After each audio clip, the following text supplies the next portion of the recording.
Sickos is the podcast for geniuses and the only podcast. I saw a post today that's like, podcasting is really fallen off. I replied, I'm sorry, but... Yeah, that's saying, because we're the only one, Anime Sickos has really fallen off. And maybe, but like, shut up. Yeah, we talk about the 4 pillars of modern misery, anime gaming, posting jobs, and Tom and Anime Sicko. I'm Joe, an Anime Sicko. We are at that point where now every time we have any tentative scheduling plans for Sickos, you have to end them with comma, assuming Is a the baby showing up? Question mark. Yes. Winnie's not in labor currently. Today she went for a walk to the International McDonald's because they have the shrimp burger. She liked that. Whoa, you are near that. Yeah. Yes. What? Okay, you big bitch. You've never invited me to go to the World McDonald's. Well, honestly, it was closed for a while because of COVID, and they didn't really like rush to bring back like Australian sides. But yes, we should definitely go and just get slop from all around the world. But yes, we don't. Winnie thinks it's this week. I defer to her experience because it's like the everything there. So I would take that bet then if that's what she says. So we'll see. I today went to the store because my one thing that I know, and this is what I do when any of my friends and family have a baby, is I bring desserts. Because he's like, you want some shit you can shove in your mouth and you go yummy, yummy, and you don't have to think about it. So I went to the store today and got all the ingredients to make the 2 types of pies Joe and Winnie like. But I'm saying it like it's like I have to keep this personal. Like it's this like it's a social security number. Pumpkin pie and a pecan pie, folks. I'm gonna make them both when the babies come. The babies, one baby, singular. 2 pies. There fucking better be one because there's been imaging, so it would be difficult both in like twice as much work and also like medical science faith shattered. Or just like ninjutsu is for sure real and genetic. Yeah, your kid's got a scroll in there. But yeah, we're excited. What it feels like for me at this point is just that like the feeling of waiting for a phone call times 1,000. Yeah, except that this phone call is going to last the rest of your life, and you're going to feel like all the time that you weren't on the phone previously was like silly time. That's what, yeah. Silly time's good though. Well, okay, I used the wrong words because silly time objectively whips sack, and silly time will continue post-child. In fact, children, you could argue, facilitate silly time. But you get what I mean. For sure. Yeah. It's exciting stuff, folks. Anyway, we got some patrons. We're going to do an episode. First, I got to thank the patrons, and I really got to thank them because in one more month, assuming that everyone doesn't cancel, because that could happen, but assuming not everyone cancels, in 1 month, we will officially have broken even on Sicko Shock 2. And then those guys go away. You know how every Yakuza side quest is just like, I'm up to my dick in debt. These guys are coming for me. That's us. Yeah. But next month, fucking Kiryu is going to be like, that shouldn't happen. And he'll beat up the goons with a bike, and then we'll be free. And that'll be so fun. But here are the people who are making that happen. First of all, we got a patron named Thomas Shaw. Thomas Shaw. That's a cool first name. Thomas. Yeah, that one's pretty good. Oh, God. Oh, Joe. Oh, my God. It's too bad that this person didn't give money in time for us to thank him on the Halloween show, because this motherfucker didn't give us $5. This guy gave us devil dollars. 666, oh, dude. My God. Oh, no.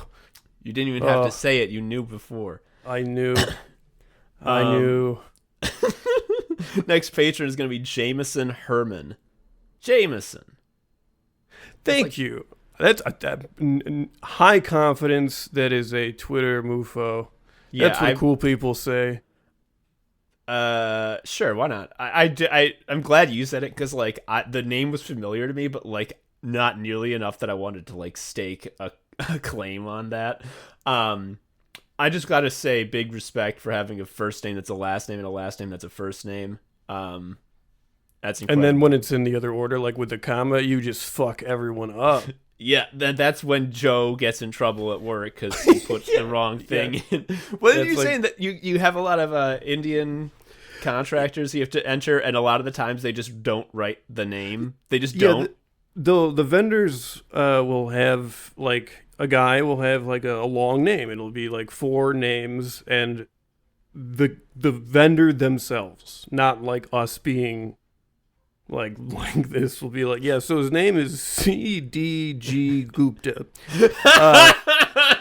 And it's just like, as you might expect, when you have to like make this shit correct, it is a nightmare.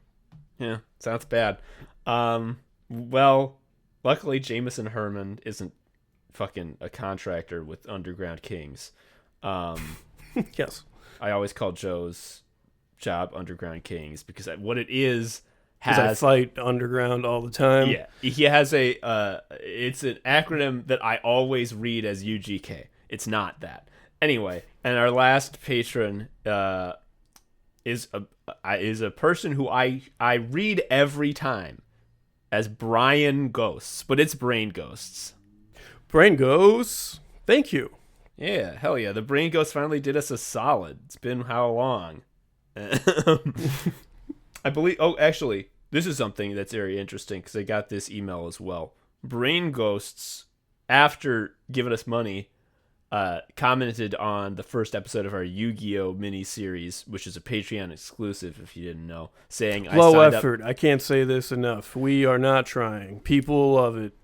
He said, signed up just to hear this, and it doesn't disappoint. And here's the thing. It doesn't take effort for us to be the hilarious riffers.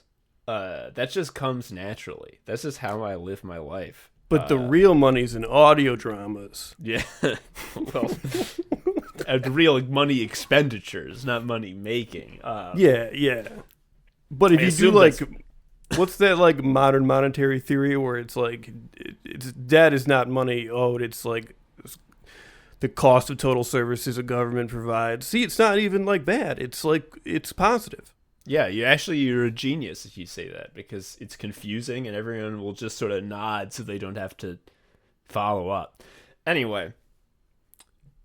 This is the episode. So, everybody knows about video games. Everybody knows about Final Fantasy and the company Square Enix that makes it. And everyone further knows that Square Enix fucking sucks major ass at making profit because they just can't do it right. And it's okay.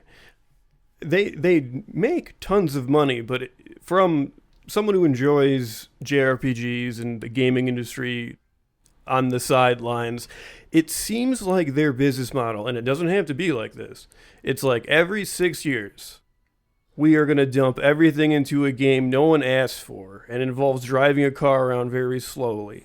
And if it doesn't basically usher in a new era of prosperity for the hemisphere, Japan will go away. Yeah, Japan will just fall down. It like the ground level will just sort of like clunk clunk and go down 20 feet and sink under the sea.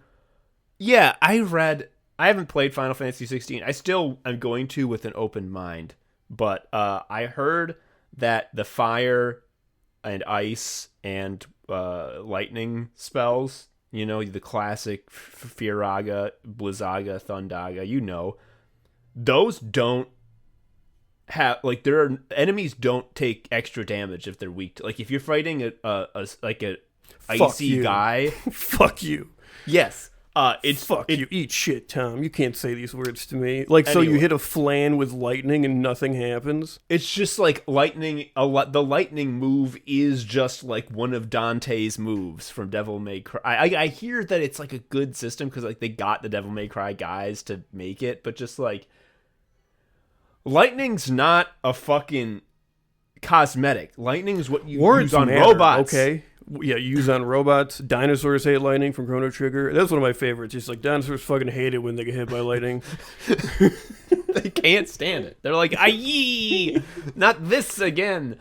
Anyway, so Square Enix does this shit. They love it. They're obsessed with it. And here's I'm branching out. I'm done with spreadsheets. I quit my job today. I didn't really do that. This is a bit. I quit my job today. And now I'm a full-time consultant.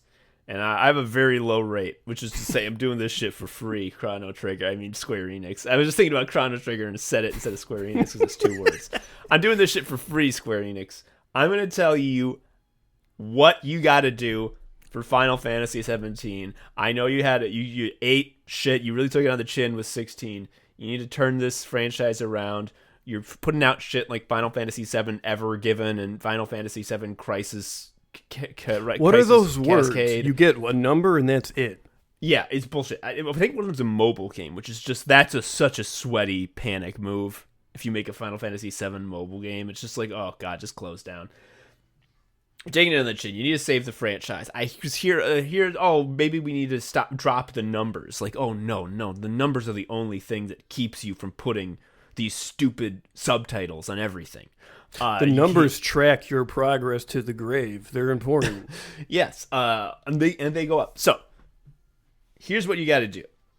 If you're just committed to like the 10-year every dollar you have super AAA hyper fancy a development cycle where you make this humongous game that needs to make more money than anyone's ever made before, or else you all fucking have to meet God.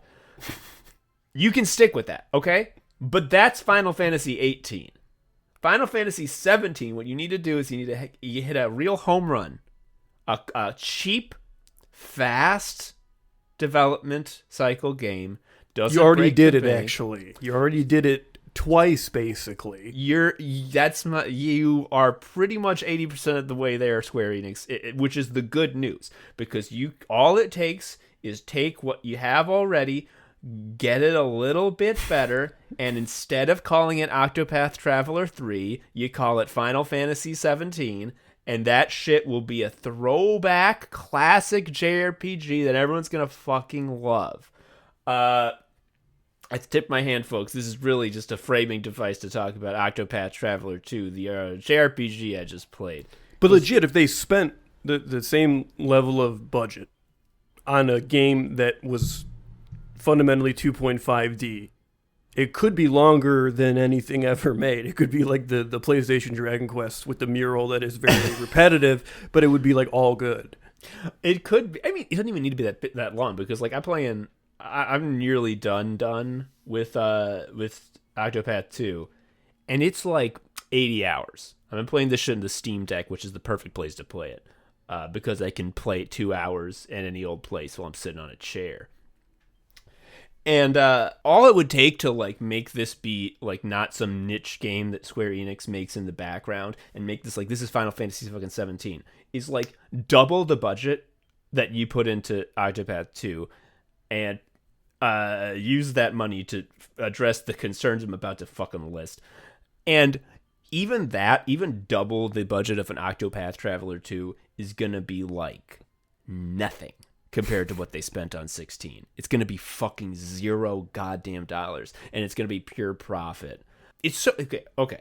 So the first thing, obviously, that they gotta not do in Final Fantasy 17, you're gonna keep the Octopath Traveler 2 graphics and battle system. We can talk about the battle system later. Suffice it to say, 8 shit's going away, though. You got to get rid of this 8 shit. No more. You start the game. You pick one of 8 guys. The travelers on the Octopath, you might even say. And they have a little chapter 1. Like all JRPG beginnings. It's so fucking boring. What if you had to do Dragon Quest, the first town, 8 times? 8 fucking times. Because 8 what times. happens is you getting the stick to hit the slimes a little better doesn't feel as good the 4th time. And it definitely doesn't feel as good the 4th time when you realize halfway there. So you got these you have your first chapter, yeah. You do you meet your guy, you meet your supporting characters. These guys are either gonna die or turn evil, I bet. Spoilers, yes. You learn you have an attack. You have a battle rather, and you learn what weapons your guy has and what are the basic starting skills of your guy's native job. And you get to practice your on the map skill. Yeah. And you get to learn in Octopath Traveler 2. Apparently, this wasn't in the first one, but you learn what your character's latent ability is, which is this dope. Like, it's this free move that just like builds up meter as you take damage or stagger enemies, and when you fill it up, you can just activate it and it makes you do some crazy bullshit in your turn that kicks ass. And it always complements what the character's already built around. It's really fun, but like you get that, like the last thing that happens in chapter 1 mechanically is like it shows you what your latent power is, and again, you can do this too. And then it's clear what you have to do. You got to go on your Octopath. Great. Yeah, and you do that 8 times, and we're not exaggerating. Like, it is. They will all involve you being expelled from your home. Like, they will, objectively. I mean, the fact you're traveling, yeah. It's Correct, not Octopath staying in one place. I mean, some people want to leave, but like some people are definitely getting expelled. Which is to say, though, like, even if the characters are interesting, all I see are the common themes where it's just like, these are just palette swaps narratively. Mm-hmm. I played the first one. I think I got about 70% through it. Oh, really? I thought you gave up before you got all 8 of the guys. That's what. No.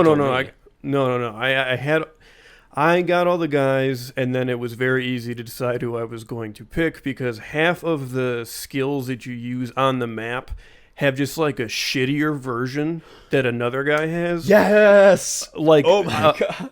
Like, literally, I think this might not be the exact dynamic, but like the options are like ass nicely, and the other guy's like be a dick, and being a dick has a high chance of not working. Whereas there's no downside. Yeah, right. Okay.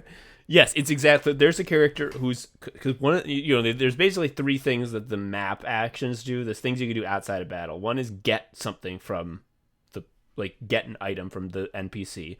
The other is make the NPC tell you some information, and the third thing is make the NPC follow you. And the fourth thing is make the NPC fucking knocked out. Basically, if there's NPCs who stand in front of doors and say, "I won't let you go through this door," and you gotta knock them ass out. It's not a crime because they're in a door. And like, if you want to get something, if you want to get the item from the NPC, there's 2 ways you can do that. The merchant will buy them from the NPC using money. The thief will just take it for free.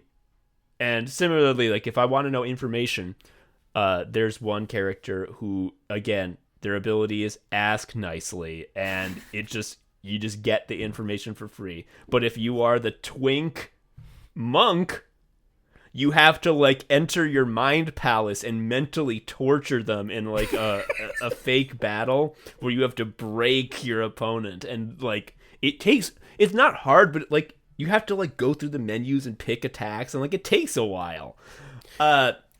Yes, the one annoying, actually it wasn't annoying, but it was like not that interesting because it was just another fight, is the swordsman guy from the first one. Like you could make people duel him, like you could one-on-one fight people. And look, the whole point of the map skills is that you don't have to fight.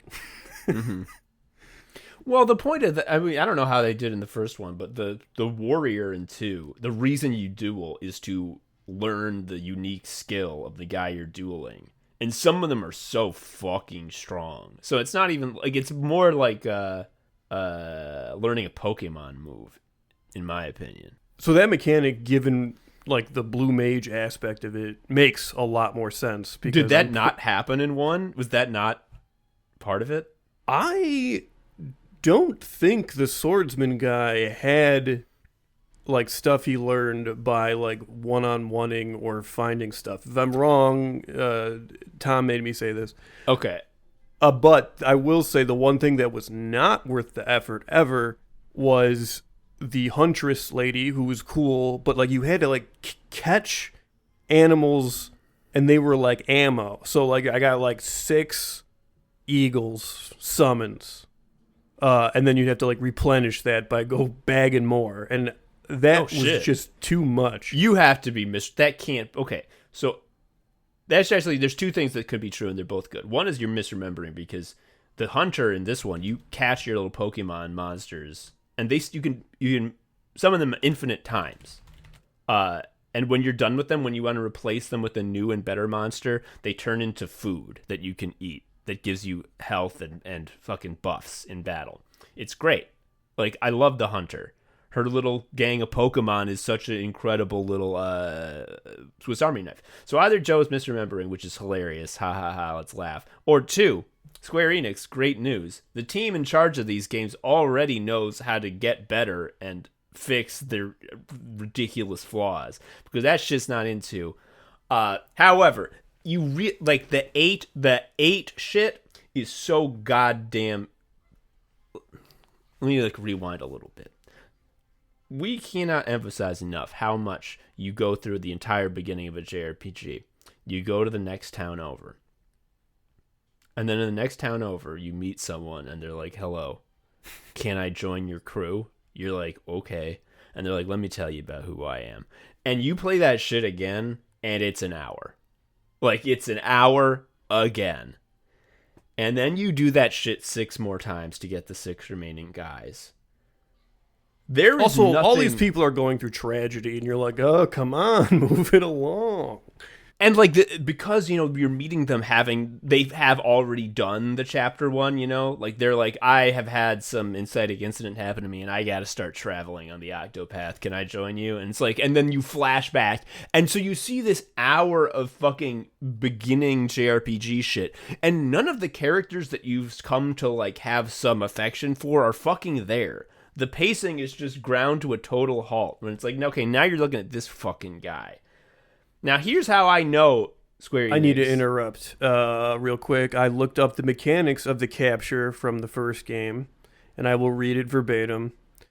A successful capture immediately removes the enemy from battle and temporarily adds it to the monster roster. Capture enemies can be summoned in battle a limited number of times via the Summon Beast action. I was not lying. I remember it sucked. Okay. That sucks so much ass that I assumed it had to be fake, but it's real. And again, it's proof that this team that makes the Octo games knows how to improve. So these things that I'm telling you, you can do. This team can take criticism and put it to work. So you got to not have this 8 shit. I'm sorry. I know you've made it the gimmick that it's an Octopath. You can't have 8 characters. That can be fine. That's actually really good. I'd actually encourage you to have 8 characters. The thing is, 8 characters is inherently not impressive. Like, I'm not wowed when you say there's 8 things. So here's something that further makes this not a big stretch for you for Final Fantasy 17.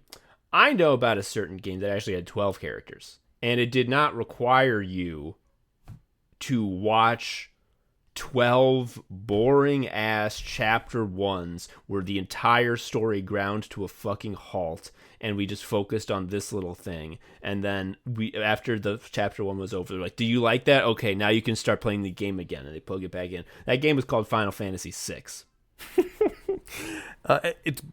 Yes, that's true. Although in that one, it does not feel as heavy-handed of like you're restarting a bunch of times. It's because somehow you never smoother. Restart. Because it's a smooth. It's about because there's a cohesive vector that picks up these people. And I think this is something that we got to get through their heads, which is the reason that this 8 shit has to be in the game in terms of like the game design and the narrative design is because you are able to pick anyone as your starting protagonist, the person who sticks with your party the entire time until they're done. Any one of the 8 you can start with, and they can be your main guy. And you can pick up the remaining 7 in any order. This is supposed to be a selling point because it offers player freedom. Go wherever you want. No, that means they're modular and you can stamp it down whenever. Yes. Player freedom is a fucking trap. I don't give a shit about player freedom. I'm not playing a JRPG for player freedom. It is We're Calvinists.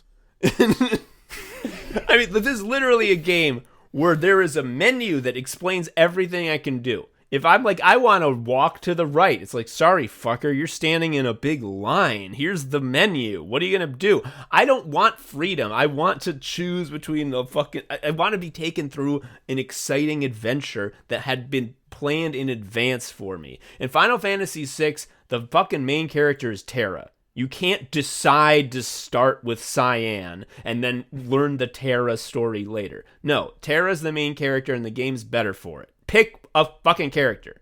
Game. You got to have Vix and Wedge die at the start, though. Whatever you do, there's got to be two buds, Vix and Wedge, hanging out in their mecha suits, and they need to die. Another thing about this fucking modular pick them up in any order shit. It's the open world thing where it's like these are clearly just huge assets made in a vacuum, stamped down on a big map. But like the story version of that. Yeah. You know what?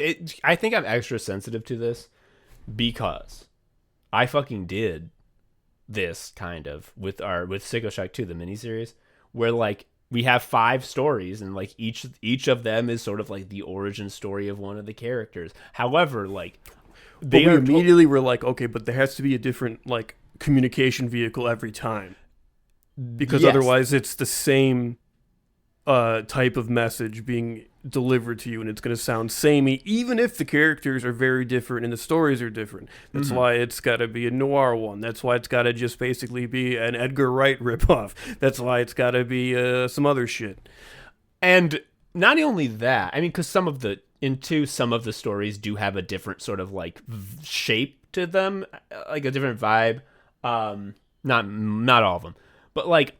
The 5 stories from Sickos Shack 2 are told in a specific order for a specific reason, and like each one of them adds new information and new layers to the story as a whole. The 8 paths in Octopath are Legos. They're Legos. They're just Legos. Yes, you snap them in any way. You are making 8 different stacks of blocks. The stacks of blocks are very nice. Good job, but like.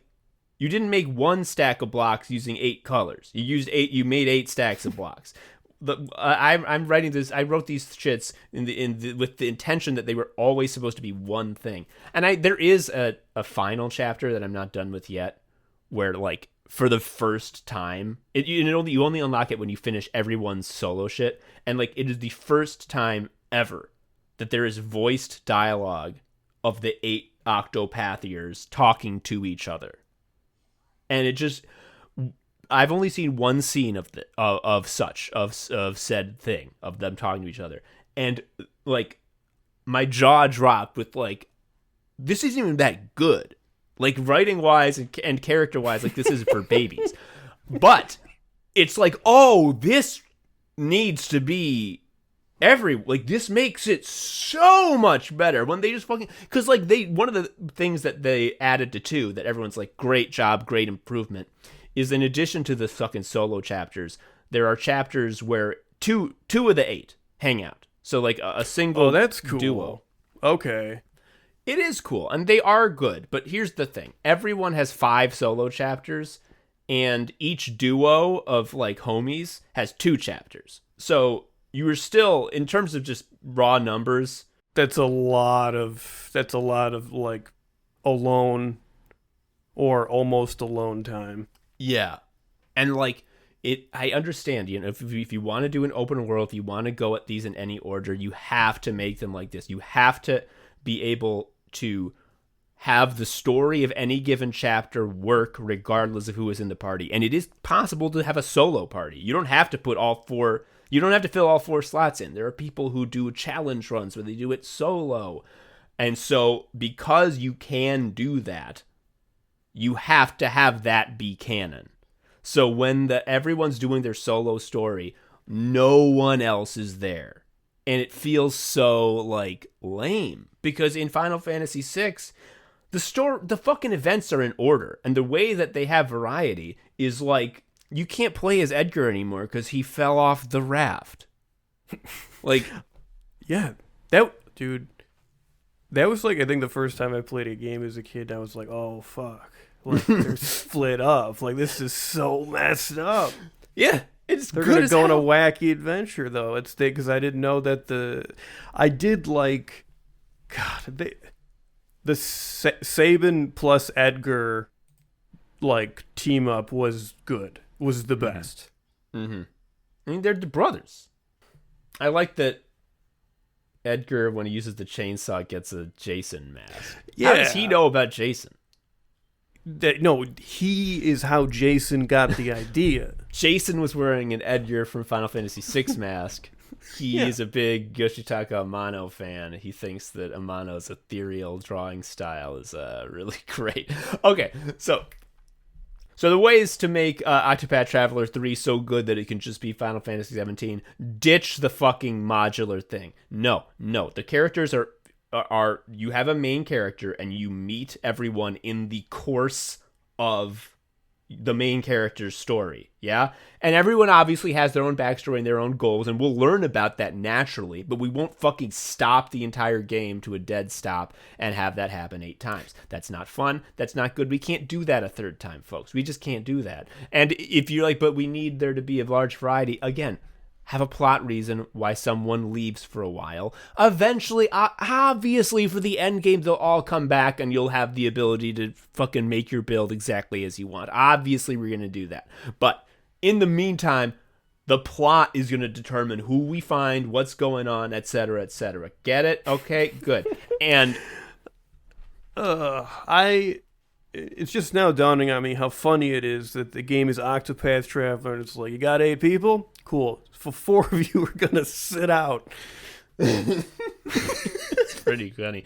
Another reason, okay, we've been nitpicking this entire time because it sucks. But here's what's great about Octopath Traveler, and here's why it is ready to be Final Fantasy 17 with the improvements that I'm prescribing. One, it looks so cool.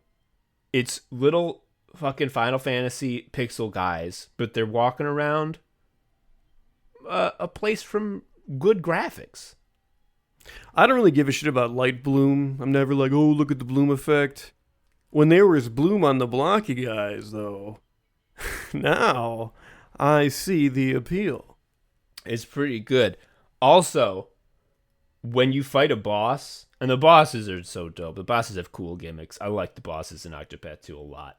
They were so large in the first one. I loved it. They just took up the whole fucking screen. Same fucking thing. Yes, the enemy sprites normally are like the same size as your guys. They're little Playmobil guys. But maybe a little bit more detailed because, they're the enemies. And the whole point of the enemies is to look cool. The bosses are like gigantic. Like if it was not artistic license, if this really was how tall they were, it's like your guy's 5 feet and the boss is 30. And like the boss can just be like a human man. Like, yeah, but his sprite is so cool though and huge. When he goes into battle mode, he gets the big sprite. Yes, and like because it's big, it can be really, really detailed, and they have it like lightly animated. It's animated for all the attacks. It looks so goddamn cool. Am I misremembering this? Do they have like damage shows up on the sprites as they get hurt? I think you are. I mean, there are phases. There's certainly phases where like the sprite changes mid-phase, but like you don't have like battle damage like Doom Eternal, where like you can see how close you are by like how much goop has been ripped off. Oh, okay, I was just wondering if this. Okay, never mind. Disregard. That would be okay. Actually, battle damage, Square Enix. You're gonna have to. Okay, no. Listen, okay, if you're not going to make a huge 3D game that is $1 bajillion to animate, what you are going to do is you're going to take your workforce of industry best animators and designers, and you are going to work them to the bone to make 2.5D blocky guys have every texture. Actually, hold up. Yes, I'm with you there. Let's go even further. Square Enix is like one of the top companies around. Any game designer in Japan would love to work there. I think. I don't know. We know that there exists a talent base in Japan to make Metal Slug graphics out of Oh pixels. my fucking god, yeah. Hire the Metal Slug guys. Yes. Yes. It should have Metal Slug movement, the game. Actually, you can keep the movement in the overworld map. Like, keep the same sort of classic 16-bit walking in 4 directions. If I continue to press right into the wall, he will walk into it. Keep that shit. Yes. And when you're walking into the wall holding right, every single step you take is another roll on will a random encounter happen. That's so important. But in the battle, we need Metal Slug quality. Yes. Like, imagine if... Remember from the beginning of Metal Slug 3, the first boss, where it's like that big crab, the big hermit crab, whose shell is like a big tower of cannons and shit. And someone it has made this. It's so fun.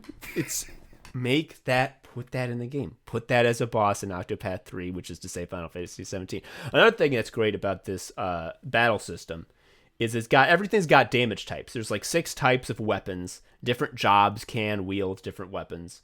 And there's a bunch of different elemental magic types. But not too much. I think it's like nice. You got 3 and 3. Yeah, because you got your classic ice, fire, and lightning. Those are obviously your main 3. Then you have the 3 funny ones, which are wind, light, and dark, which are not as relevant.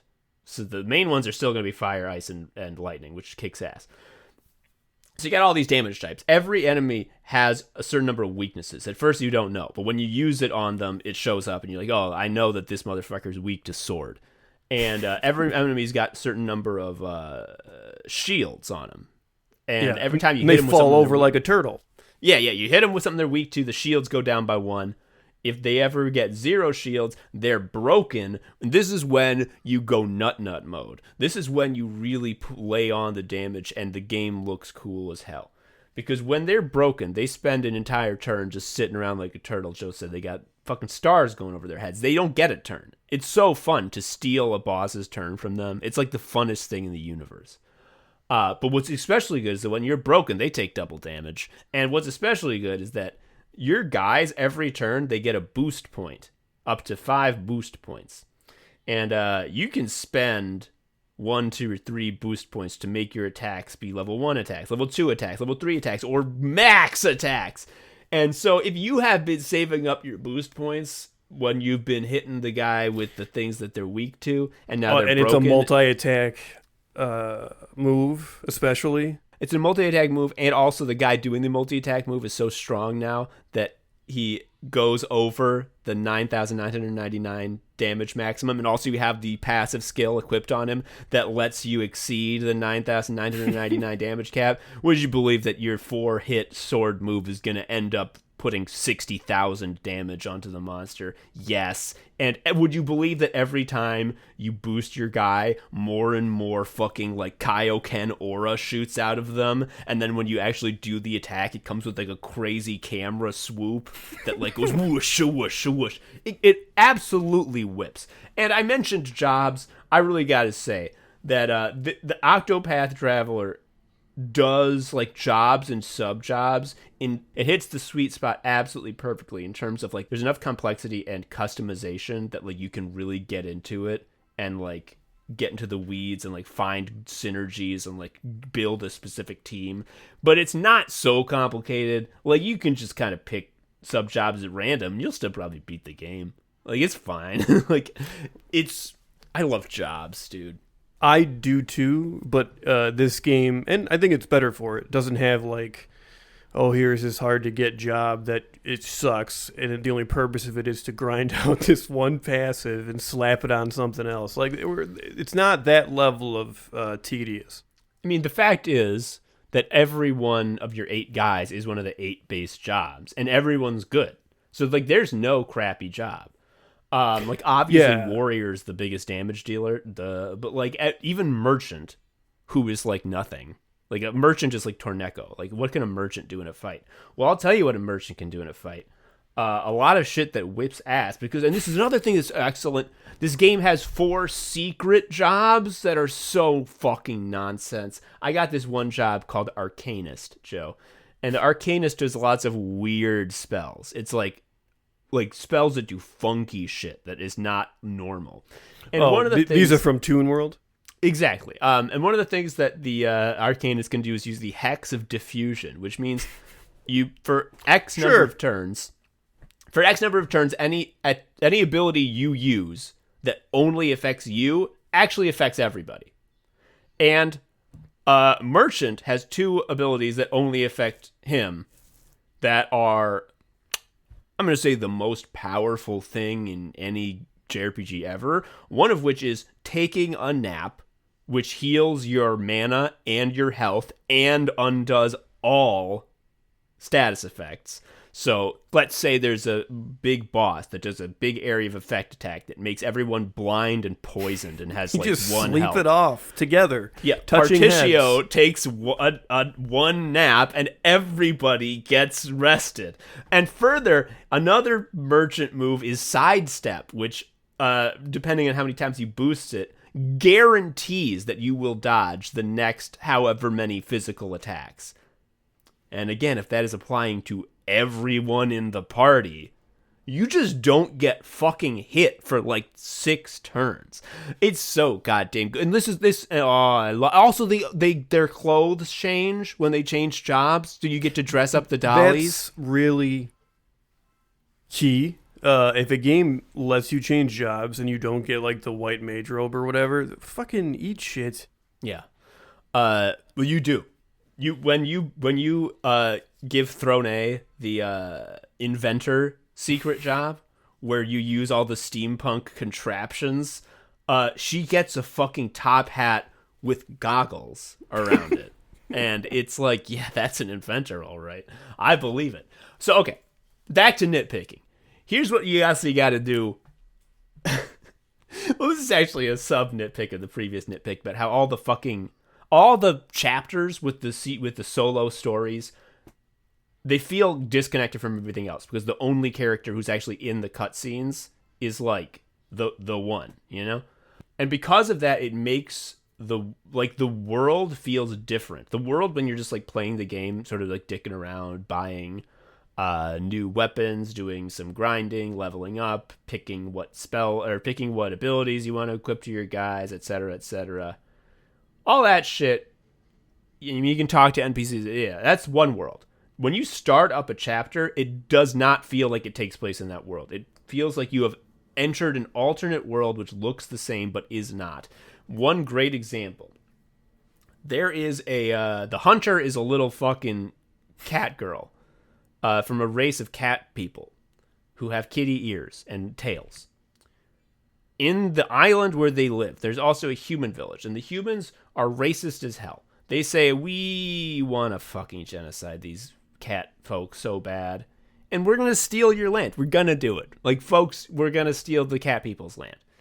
And I'm like, shit, these people are evil as hell. And so, would you believe, the hunter is expelled from her home, and so she's off the island. And it took me like 10 hours before I was back on that island, you know, for other reasons, because other people have chapters that take place there. And I go to that village, and the humans aren't racist, dude. They're normal. They're just like, hey, what's up? We're chilling. And it's just like, weren't you just like really horny to do genocide like a second ago? And they're like, no. Another one, like the cleric is this little, I love the cleric. He's the best character. He's a little, he's a little church twink. He's so cool. He's always winding people up. He's a bratty bottom. Anyway, he shows up to this town where everyone in the town is in the fucking cult that hates the church that he's in. And they're like, we gotta fucking kill you. We're gonna kill you. And like everyone acts so odd as soon as you enter town. Here's the thing, Joe. As soon as you enter town, I've been in that town for like 2 hours. Like I've already done someone else's chapter in that town. And there were no cultists in there then. Again, it should have come up.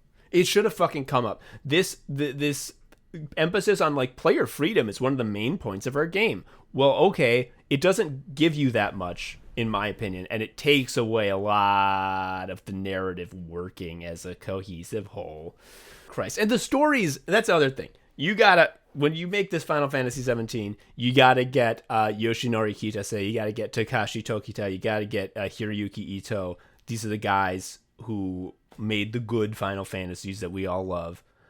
They still work for Square Enix. I looked this up beforehand. All three of those guys I named, the directors of Final Fantasy 4, 9, 6, and Chrono Trigger, among them. They didn't all direct all those games together. But like those guys are still employed by Square Enix today. You could just assign them to write the fucking story and make it better. Because so much of these stories in this game are for babies. I'm not saying like they're bad, but they're for babies. Like, there's the wizard. Like a dumb baby. There's the wizard. They call him Scholars. His deal is he's in jail. He was framed for killing his wife and daughter. He loved them. Would you believe it? But his friend, his research assistant Harvey, framed him. He killed him. Would you believe it? And he's framed for murder. And he escapes from jail. And he says, I hate Harvey. I'm going to get him. I'm just gonna. You find Harvey. You encounter him. You say, I fucking hate you, Harvey. He's like, well, I don't care because I'm going to win. I'm going to be the best at magic because I'm evil. I'm just am in a big way. And it's going to help me become the best at magic. And he's like, I hate that. And Harvey's like, here is a fucking golem I made out of your wife's soul. Fight this while I run away. And you go, no, not my wife's soul. You fight. And he's like, by the way, before I leave, I'm going to fucking do the same thing to your daughter in like a week. Probably. Bye-bye. And then you encounter Harvey, and he's about to do the same thing to your daughter. You're like, don't you do that, you bitch. And he's like, you can't win because having friends sucks ass, and I'm evil. And then you're like, no, I love. I love my family and friends. And it makes you start glowing white as opposed to him who's glowing purple. And then you kill Harvey using violence, and that's the end of the story. That's like the level that we're at. Okay, it's not violence. It's a Kai blast. Yeah, you kind of. The magic, because most characters get like their super special, like unique to just them skill in the final battle, and then you can use it obviously anytime afterwards. And his is basically just a Kamehameha. It's called the one true magic, but he does a Kamehameha and a big beam comes out of his hands. What do you want? He's a scholar that does this? Yeah, that's just what they call. You have to like do math to do a spell, because they keep saying like he's so good at spells because like he found out the formula. And like I don't understand how numbers go. Oh, this is so fucking funny because like in the chapters where he's in prison, he has a muzzle on so he can't talk because you need to talk to say the spell. And I'm like, okay, that's interesting. When he gets it off and is able to do spells, you can do it in a battle, and he says a little voice line, which I take to mean is like this is the magic word that he like found out using math. He did a mathematical formula to find out how to do the best fire spell, and here's how you do it. And I did it, and he goes, fire. And it's like, okay, I guess so. I do have to tell you that I'm going to spoil the thief's story in its entirety, because this is the reason that I decided to do this as an episode instead of just as a newsletter bit. Joe's already laughing. I don't care about Octopath Traveler 2 for the reasons I kind of bounced off. Well, I didn't bounce off it. I gave it a good honest try. But the things I didn't like about 1 generally seem like they are the case in 2. Yeah, and then Tom told me then Tom told me that they're kind of cooking. So there's this. It starts off. This is a story for babies that has no surprises and nothing interesting, just like most of them. There's this girl who's in the Thieves Clan, and the Thieves Clan, you get forcibly inducted as a little baby, and you have this collar that kills you if you try to leave, and you have to do thief stuff. And the leaders are called Father and Mother because they're like the parents of the Thieves Clan, ha ha ha. But they're not really your father and mother. get it because you were like stolen as a child and forced to be a thief. And this girl, she says, I'm sick of being a thief. I don't want to do any more killing. You know what I'm going to do? I'm going to kill father and mother because they each have a key. And when you have 2 keys, you can unlock your collar and you can be free. Because I'd like to be free. And so you kill the mother, you get a key. You go to kill the father, and he's like, before you kill me and get my key, I have an incredible thing to tell you, daughter. And you're like, oh, am I your daughter? And he's like, oh, let me tell you a story. I actually fell in love with a woman, your mother, Marietta. She was beautiful, and we were in love. I was the happiest I've ever been. I thought I was just a weapon, a living weapon, but then she made me feel like a man. We had a baby, and the character is the thief, is like, wow, that was me. You're really my daddy. And he's like, bitch, I wish. She fell in love with some other guy and then killed our baby so that she could have his baby instead. And that's you. Anyway, I killed her out of hate, and now I'm going to kill you. And you're just like, okay, that's the twist. That's the twist in the thief story. That's pretty interesting. I mean, it's not that interesting, but like, it's something. I like it. You kill the dad, you get the second key, and you're like, dope, I'm going to be free. The keys don't fit, Joe. Can you believe it? The keys don't fit. What are these keys for? Next chapter, you, through some dumbass contrivance, you figure out, oh, the keys go to this door in the sewers. You open the door in the sewers, and you go down a tunnel. You come out, and there's like a gondola, like a ski lift type situation. It's like, how the fuck? What's this? And the attendant says some shit that makes no sense. That's very spooky. And you go up the gondola, and there is a eerie city that is full of ghosts. There have been no ghosts previous in the game. This is completely new. The city's a ruin. It's full of ghosts. And you're like, oh, whatever. And you go into a big castle, and there's like a dungeon, and you have random encounters. Would you believe it? It's a JRPG. Anyway, you get to the end of the dungeon, and there's a guy standing there. He's just like, hello, I'm immortal.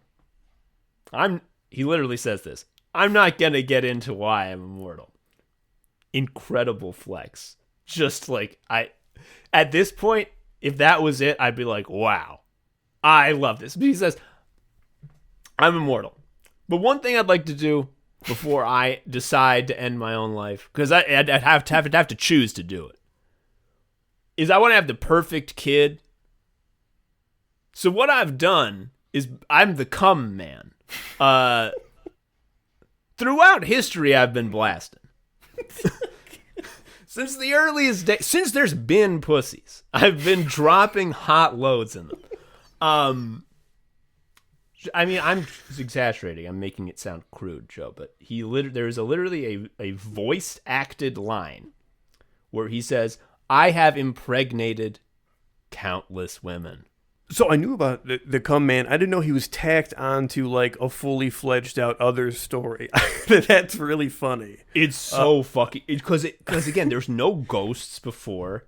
It really has just been like, I need to get the keys to my collar. It's a very like boots on the ground. Like, I need something to change right now with me. That's what I want. But then it's like, we got to go to Ghost World and meet the cum man.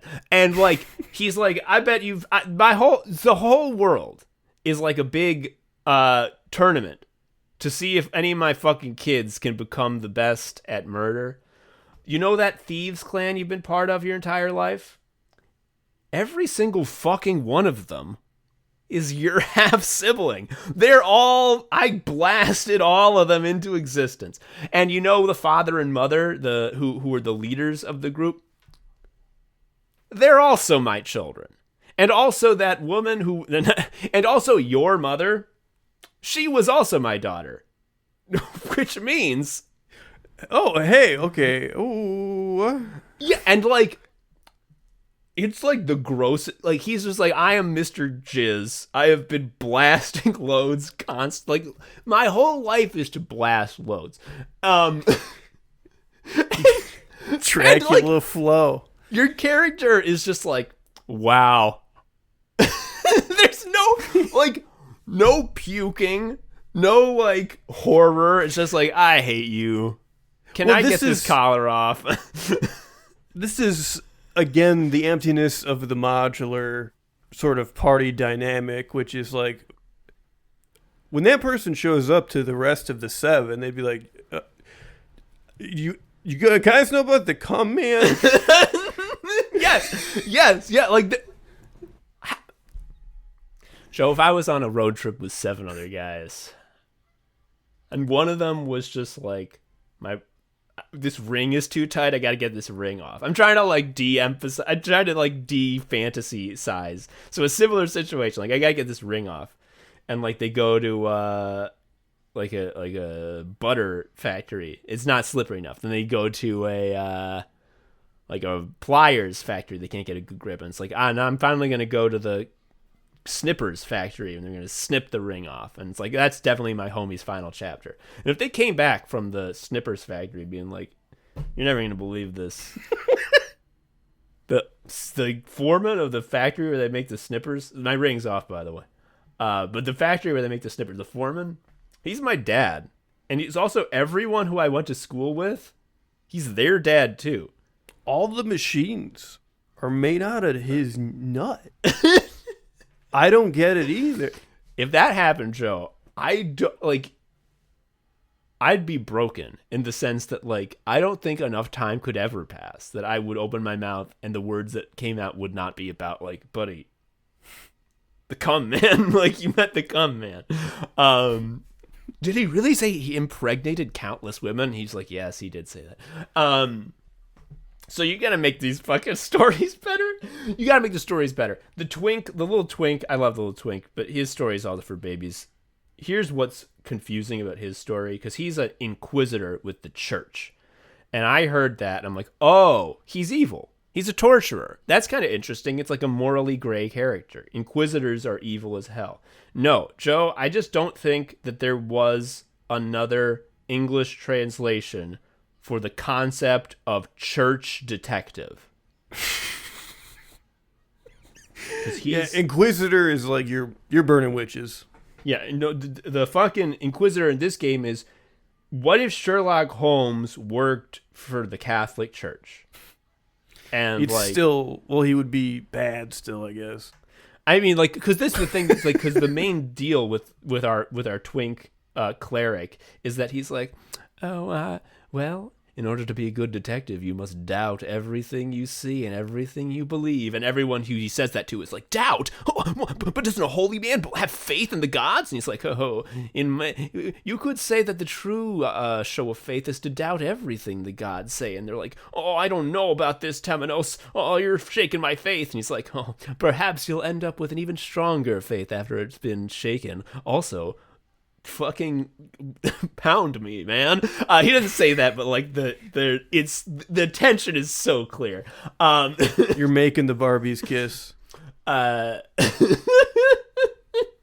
Fucking okay. Here's another thing that you got to do to make this Octopath Traveler 3 as good as it needs to be Final Fantasy 17. I've mentioned the voice acting. I just did Temenos' voice more or less. There are a lot of very talented voice actors in the cast. I would say the entire 8 have very talented actors playing their characters. However, what you're going to need to do is hire fucking me to direct them. Because with very few exceptions, it seems like the only direction that these actors were given was make sure that the hapless rubes in the back row of this Broadway play understand the emotion you're trying to get across. Everyone is doing so fucking much all the time. No one sounds like a human being. Any fucking line that is spoken in this game, if I was directing that person for an audio drama, I'd say that's good. Great that's job. good. That was awesome. Definitely keep doing the musical theater thing. I love when every sentence sounds like a new instance of life began. Yeah, fucking dude. Yeah. Yes, the characters that are like cheerful. You can do, folks. Listen to me. Believe me when I say this. There is a way to do cheerful that is not like every single thing that's ever occurred is the greatest thing ever. It's like, chill. We have to have contrast here. We cannot just constantly be at 10 because we are like the thing that it sounds like cheery characters who are like telling you like, well, I think you got to believe in your dreams. It sounds like nothing so much as kindergarten teacher cadence. It's like trying to get we the are kids, getting the enthusiasm going. Like, oh, you fell. You're not hurt. You're okay. It's like, all right, kids. If we all take our nap, we're gonna have pizza for lunch. Like that's how Which they talk, sucks and they're twofold like talking to adults. Right, it sucks twofold because like it's not good as a read, and also like you feel like an idiot because there's a kindergarten teacher talking to you as you play your hobby for men. Yeah. Yes, and this is what like. Okay, we make fun of how there's no ROI in our audio dramas, but actually this is it. This is the return on the investment. Because it's really, talk is cheap. It's easy to criticize. But let's see you do any better. I have done any better. I have. Like, the proof is there. The episodes are out. When I direct these fucking actors, you know what I tell them to do? When they do that musical theater shit, I said, okay, can we do one a little less stagey, a little more naturalistic? Just tone it down just a little bit. Yeah, but when we do a good one, you say that was Pixar shit. Yeah, because Pixar doesn't have people talking like that unless they're like They might now. I've not been keeping up. Last one I saw was Luca, which is about Italians. Which you're yeah. Are you I'm serious? Sorry, it's true. I mean, it was also about mermaids. But they were in Italy. A lot of overlap there, though. Yeah. Yeah. But yeah, like this is why I don't criticize the actors, because like part of what we did with Sickos Act 2 is we had a fucking open casting call, and we had voice actors, like professional voice actors, who auditioned and who worked with us, and like they're so fucking good. Like they're really good. You can tell in the episode. But you know, when they get their big money jobs and they're told like, okay, now you got to say this like you're a kindergarten teacher trying to get the kids excited for pizza for lunch. I would absolutely do that though. Like, you give me the check, I'll do it. Pizza, pizza, pizza. Learn our shapes. Pizza. Learn our colors. Pizza. I mean, yes. I mean, they're not wrong to do it. It's wrong that is what is being asked of them, which is why you got to hire me. I will direct the voice acting. It will be so much better. All of the villains, all of like the fucking like antagonists are just like, I'm doing this because I love being evil. I love being evil so much. Like even the Temenos, the doubting detective, you'd think that his like sort of noir mystery story would have like more of an interesting antagonist, because it's like starts off as like a serial killer, like who's killing all these people, how do we find out the pattern and stop them? And so here's what his deal is. So he is a member of the Church of the Sacred Flame. Sacred Flame is a flame that one of the nice gods had that saved the world years ago. Sacred Flame. We love it. We find out that the people who are doing the killing is the keepers of the flame. Is that the same? Is that the same? They're both talking about flame.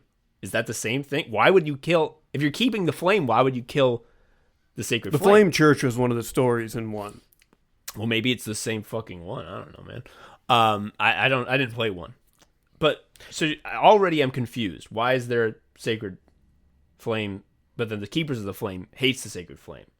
And then you find out, what are the keepers of the flame? You go to where they live and you find out that the keepers of flame all got massacred by the Moonshade Order. What's the Moonshade Order? Is that the sacred flame? Is that your, why don't they kill the Moonshade Order? Why are they killing the church? And you find that the head of it all was the captain of the church's fucking paramilitary group. She's actually the one in charge of all the murders. And the reason why is because she is also one of the keepers of the flame. So her people got massacred by the Moonshade Order. And the way that they massacred them is that the Moonshade Order summoned the Shadow. Would you believe it? Now what this lady wants to do, because she's so angry, she's like, I just want to kill everybody. So I'm gonna summon the shadow. And I'm just like, okay, this is nothing. This is not. See, oh well. My consultant tip is, I don't even think you have to do Tom's thing and just put a lot of effort into the voice acting. I think you have a cost-effective solution sitting in-house that you're ignorant of. And it's because every fucking Dragon Quest game has like British people that are just saying lines, and even if it's like chewing the scenery, it's doesn't funny. read. It doesn't read as like the musical theater voice. It's just like, oh my god! It's like, okay, fine. Just have the same people do it. They've done it for all of them. The difference is, Joe, with the Dragon Quest, it's like we're having fun. Like you can, you just sit down, you see the fucking Dragon Ball guys, you see the Gohans and Bulmas, and you're just like, okay, we're having fun. But like Final Fantasy and Octopath is like, this is serious. Like we're really pushing the limits of what storytelling can be in a video game. And if that's the case, you cannot have the cartoon fucking cat girl have her like, oh gosh, I guess I'm gonna eat some meat, oh boy, kind of voice. Like that's not gonna fucking, it's gotta be cute. Well, it sounds like shit. It sounds like you're trying way too hard. There's a point where, because she's like a great hunter, this little cat girl, so there's a part where she's like, I'm gonna yell, I'm gonna do my war cry, and it's gonna like shake the trees, and it's like, oh, there's a deep breath. And then, like, the text box is, like, all jaggedy. Like, it's just, she's yelling. But it is hilarious because she goes, hey! Because, like, she can't be deep. Like, it has to be... Right. It has to be cute. So, like, it's not... It's so trebly. It wouldn't carry. What is this? Oh, this is another thing. I made a post about this. One of the best voice-acted characters is Hikari, the warrior. He's a prince. And he speaks very sternly and stoically. And as a result, he's one of the few people who does not sound like he is about to sing about Baltimore on the boards. And I will. And it is very funny though. So in Smash Brothers Brawl, Kevin, Kevin, he played during college almost exclusively Ike. And Ike had two voice lines that he said all the time, which was "Prepare yourself" and "I fight for my friends." And Hikari says, "Prepare yourself," and "I fight for my friends." Pretty much exactly like that. Every like third thing he says. It's hilarious. It's like, you're fucking Ike from Smash Brothers. Anyway, when we have a flashback to Hikari's youth. It's just a little kid voice like this. When you have an adult woman, and she kind of puts on this little rasp and this little nasal, and it's a little kid, you get it? And it's just like, how did his voice get less raspy as he aged? Isn't rasp like a function of age and wear? Like, what is this? He got velvety as he grew. He smoked cigarettes backwards. Yeah. He was born with cigarettes in his lungs, and he like blew them into blank tubes. Yeah, okay. Another thing, this is not as big a deal. They gotta have better fucking side quests. Side quests are like a main thing in RPGs. You gotta have good side quests. Remember in fucking Chrono Trigger when you made the forest? You had to make Robo tend the forest. Literally work for 1,000 years. Yeah, you're like, oh, we're gonna go in the time machine. Can you make a forest? We'll come pick you up in 1,000 years. Yeah. And then he's like, wow, that sucked. And you're like, great. Thanks, man. Forest looks amazing. Can't speak highly enough of your work. Yeah, you gotta have good fucking side quests. This game, the side quests are so fucking lame because every single one of them is just like, you either need to pick up an item and give it to the person's like, I want this item. You have to find it and give it to them. Or it's like, there's a guy who kicked my ass and you got to go kick their ass. Or it's like, I want another person in the world to be in front of me now. And those are the only three methods by which you can like do anything in the side quests. And it's like, if you don't get the hint, like there's nothing. There's no way to figure it out. It's like I need to get this one guy in front of me now. And it's just like if I don't know what you mean, it's just like, well, you want me to check every NPC in the game? Like I'm not going to do that. One person was like, my job as a horse attendant dried up because the fucking horses ran away. I wish there was something I could do.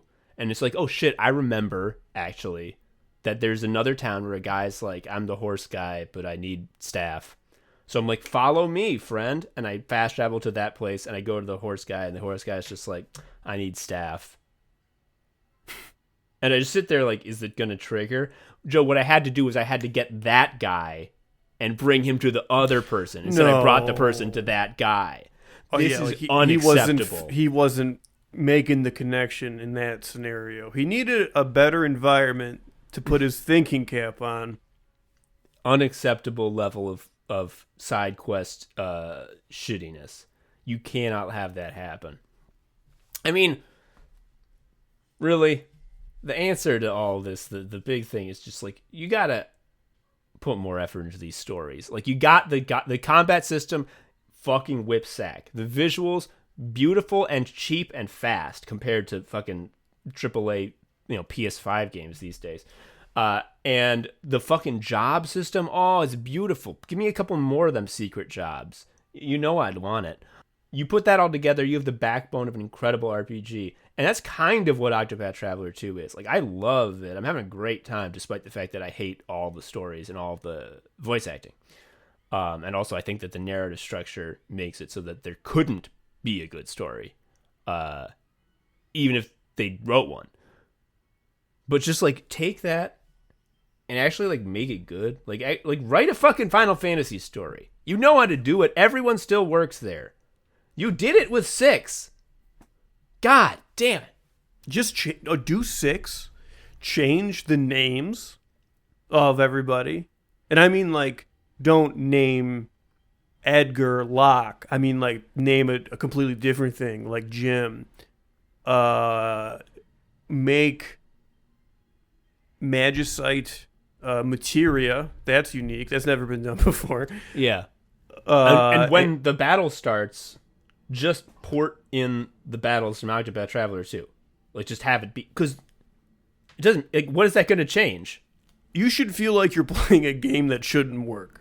Like, you're walking around, and then when it goes to battle mode, it should be a completely different feeling. It should break your neck in whiplash. That's the thing about RPGs, is that the combat and the rest of it can be as different as you fucking imagine. It doesn't, like, once the combat music plays and you switch into combat view, like, it could be anything, dude. Like, what would it change? It wouldn't change the story at all if your guys had 2 jobs and boost points and the enemies had break. Like, the enemies could be broken with their fucking weaknesses and shit. Just put that shit in the game. It'd be kick-ass.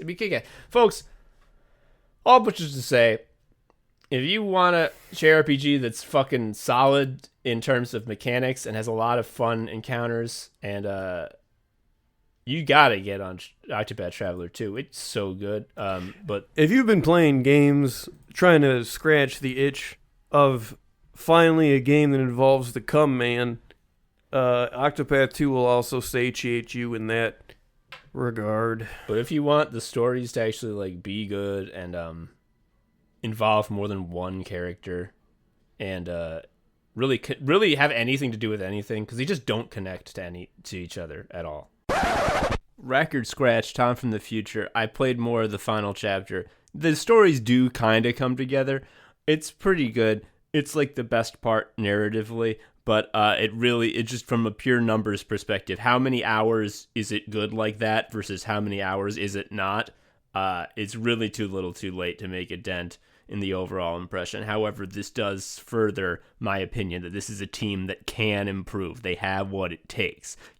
Do that last chapter shit for the whole game, okay? Do that. That's how you do it. But if you want the stories to actually, like, be good and involve more than one character, you're gonna be fucking shit out of luck, which is why you gotta join me in my push to convince Square Enix to make Octopath Traveler 3 actually have a story Get rid of this player freedom shit. I hate it. I hate being free. Tell me what to do. Just tell me. This is why I couldn't play Final Fantasy Tactics. Because, like, I had too much freedom. And it's like, oh my god, where do these fuckers stand? Okay, like, can you just tell me where the right place for them to stand is? This is why I like Into the Breach. Because the enemies are like, this is what I'm going to do next turn. I'm like, oh, so I know the right place to stand. Thank you for being so nice. Get rid of that player freedom shit and instead just tell a story that works.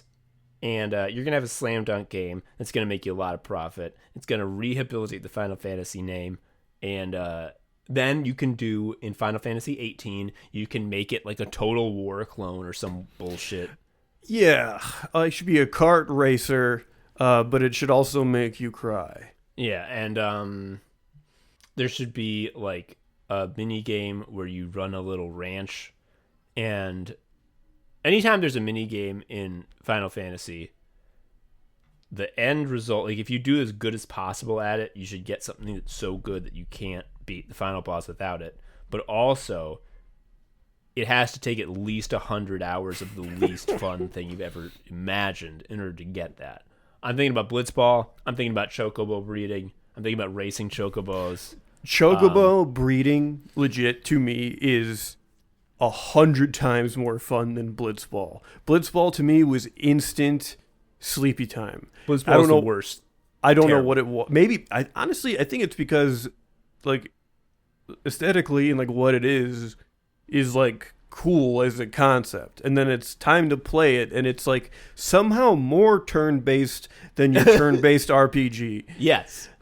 Oh fuck! I almost forgot the Chocobo. The Chocobo, like, digging in the dirt game from Final Fantasy IX, where you got the little, like, the tablet. Oh, I didn't touch that shit at all. I did not even bother. I got the strategy guide with that game, read about the tablets before I even played the game. I was like, I'm not doing that. I did all of it. I got every single tablet. Show the items they give you are nuts. Anyway, that's all for Anime Sickos. I need to take a drink of water. My throat's getting sore. I'm also thirsty.